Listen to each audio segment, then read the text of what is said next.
共和党对援助乌克兰表示怀疑，原因与中国有关，这原本就是个死结。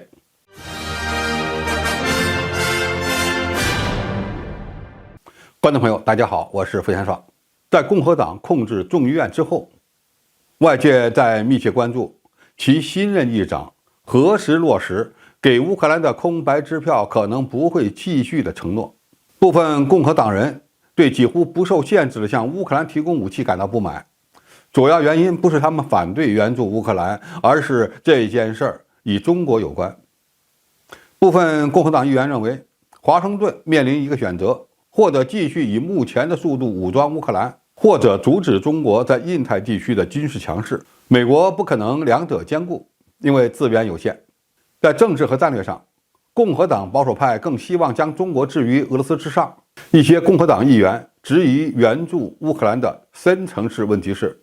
这场战争是否会分散人们对最重要的美国战略问题，也就是中国的注意力。《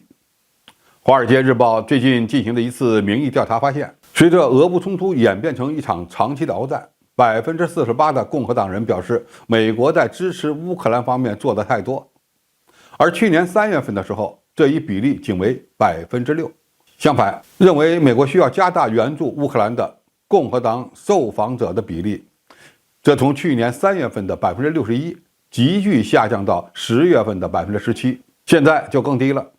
你也可以理解为共和党的支持者对长期援助乌克兰并不满意。许多美国共和党人认为，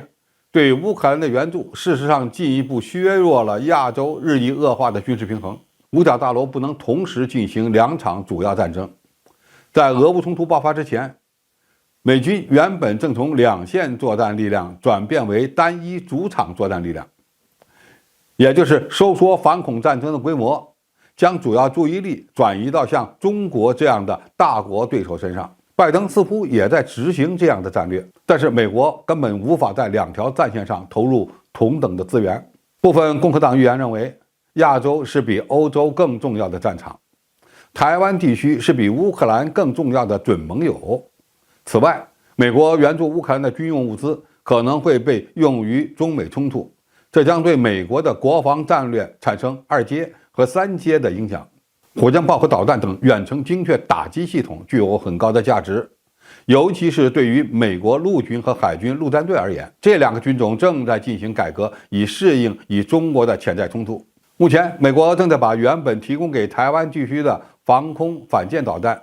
甚至像著名的标枪这样的短程反坦克导弹等武器，转交给了乌克兰。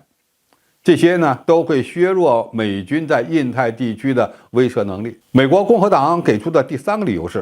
俄罗斯常规作战实力严重衰落，其他北约成员国有能力对付俄罗斯，并且他们应该为自己的安全承担责任，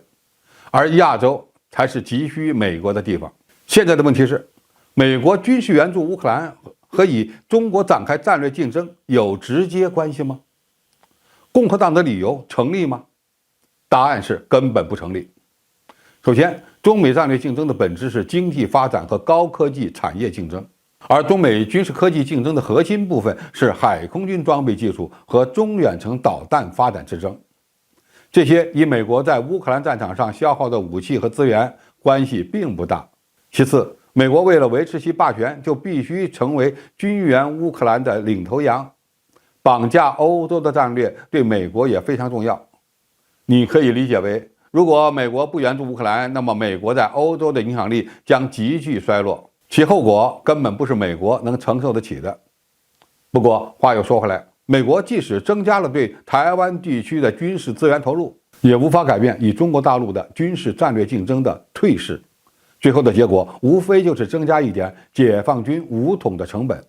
所以共和党以中国为借口，想通过降低对乌克兰的军事援助，加大对印太地区的军事投入的企图不会得逞。俄乌冲突是一场美国拱火引发的战争，最终美国人必须买单。如果乌克兰失败了，就等于美国也失败了。美国的共和党能接受这个结果吗？好，今天评述就到这里，谢谢大家收看，我们下期再见。